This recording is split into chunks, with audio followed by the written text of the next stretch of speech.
bảo vệ mê nương chích cho bông mê nương chích cho bông này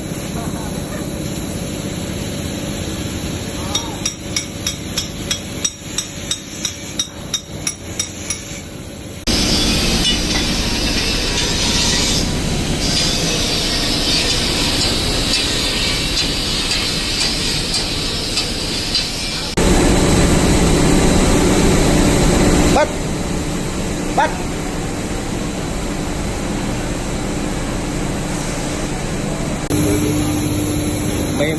mê nương unboxing ấy mê unboxing mê ram mà chứ chiếc đó là biết rồi chiếc chạy đây là ốp rồi tay làm bay tay mà nó ở mê nam miền tầm nang unboxing mê nương miền tầm nang unboxing nhông tầm nang cha gì